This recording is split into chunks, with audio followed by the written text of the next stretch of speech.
a cette figure d'un David qui est choisi, que Dieu assiste, et ça va être beaucoup répété dans le récit par la suite.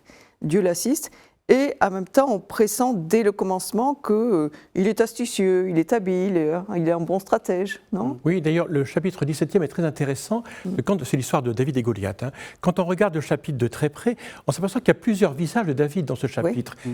Il y a d'abord le chapitre, on pourrait dire, c'est celui que retienne tout le monde, c'est le vaillant petit tailleur. Et comme le disait mon ami Pierre Gibert, on est dans une atmosphère de conte, un conte sacré. Et donc, quelque part, c'est le petit berger qui terrasse le géant. Et ça, c'est extraordinaire. Mais il y a aussi le jeune homme intrigant, parce que quand même, il s'interroge, et ce qu'il veut, c'est épouser la fille du roi. Et s'il veut épouser la fille du roi, c'est bien qu'il a une ambition de rentrer, et là, c'est plus déjà le berger, c'est le jeune homme ambitieux. Et donc, on va juxtaposer le jeune homme ambitieux et ce héros magnifique de l'enfance. Et puis il y a aussi celui qui n'arrive pas à marcher avec le grand attirail de Saül. Quand Saül lui donne son armure, son épée, etc., il ne peut pas avancer avec. Par contre, il va s'emparer de l'épée de Goliath, qu'il va amener dans sa propre tente. Ce qui montre cette ambiguïté qu'il a avec les armes.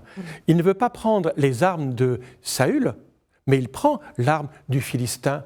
Et donc, quelque part, on voit bien que ce David, il peut être à la fois un saint, un berger, et d'ailleurs, c'est comme berger qu'il attaque Goliath avec la fronde et la pierre, mais c'est avec l'épée qu'il le tue, il le décapite. Et cette épée de Goliath, on va la retrouver souvent dans le récit, notamment dans un épisode avec les prêtres de Nob, et c'est à cause de l'épée de Goliath que demande David que ces prêtres vont être massacrés.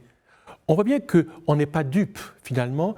David, il peut être ce petit jeune homme extraordinairement fragile, mais aussi extrêmement ambitieux, et qui cache derrière sa fragilité beaucoup d'ambition, et la Bible ne le cache pas.